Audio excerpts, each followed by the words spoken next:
Well, we're down here at Manx Gas, and you'll be hearing lots of this going on behind because the placards are out asking people to toot their horns.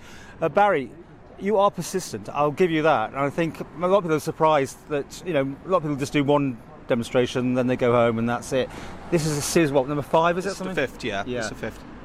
What is you expecting now to get out of this? I mean, there's this rumour today that there's been a change of leadership here as well at Manx Gas. There is a rumour, yeah. I suppose the first answer to the question, I guess, is because we said we were going to come down for the 5th protest. This was organised the beginning of November, from memory. The idea of certainly the way that I wish to progress with this is not to organise something and then cancel it. Even today is very cold, it's very slippy. We said we would do it, it's easy to cancel, but we're not going to cancel, we're going to keep going. Moving forward into January, we haven't actually got anything organised right now. We're going to have our Christmas dinners and celebrate Christmas as we should do, and then move forward into January and see where we stand from there. Okay. The second part, the MD, I believe so. Yeah, I mean, I think there's many lads coming out. Everyone's hearing about this, but as we record this, it's not confirmed. But do you think that'll have, if it is true, will that have a significant effect on your protests? I'll be honest with you, Paul, I don't really know. I've no idea. Yeah. We don't know if it is true. We don't have a name, and even if we did have a name, I'm not familiar with any of the managing directors in here anyway, so I'm not sure. I think as a group, we mustn't get sidetracked with this. We have to keep going. We have to just keep going and going and going now. We're making progress as far as I'm concerned, and we're just going to keep moving on. Clearly the numbers are down here today compared with other ones. I mean, I think less than 10, I think, here, probably more media almost. But does that worry you that it's lost traction, or is that because of other things, you think people? I mean, I think it's a lot of things. I think obviously it is the 5th one. We have been persistent, but maybe we have to sort of regroup back in sort of maybe January, February, and maybe come up with some other ideas. I have an idea, and I'm trying to get some support for that, which will remain silent at the minute. But I mean, I think obviously weather-wise, I mean, Richmond Hill has only reopened in the last half an hour, so I know I had some messages this morning from people that said that coming up from the south they weren't going to be able to make it.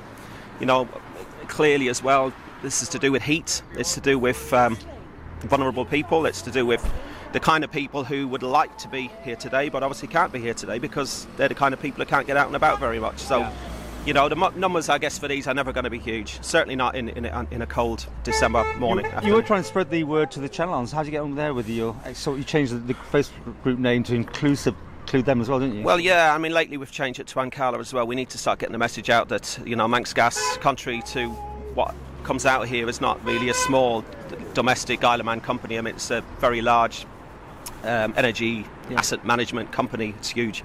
So yes, we've changed to that. Members from Jersey and Guernsey, there has been a few, but not too many. There really hasn't been too many. But it's early days, and that's it. Really, I've not pushed it very hard, but it is there. And how are you getting on with government officials and MHKs and people in power? Yeah, I mean, formally I'd say very well, really.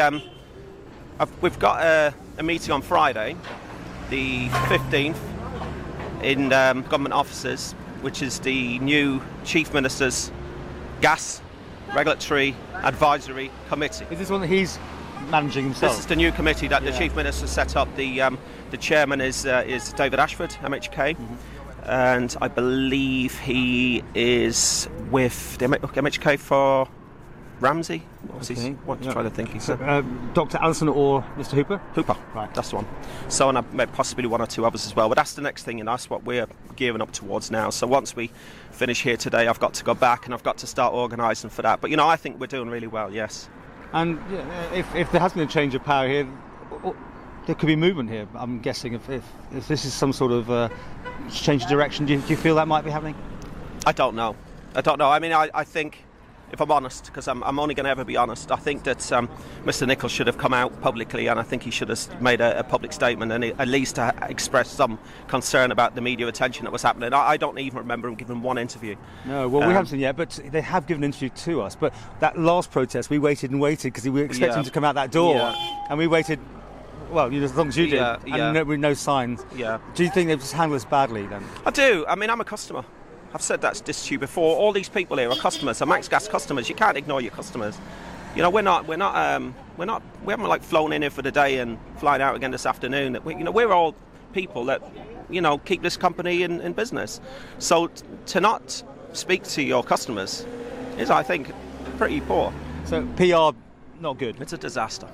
You know, in the words of the gentleman, I'm baffled. I'm as baffled as he was when he made his last interview. I'm baffled that they haven't handled this situation a lot better, if I'm totally honest with you. You know, we should not still be protesting. This should be the 5th protest, and still very little movement. Just ignore it. Everything they do, everything they talk about, when they do their releases, press releases, they just forget what this is all about. It's about banding standing charges. Nobody ever mentions it. And that's just not really good enough.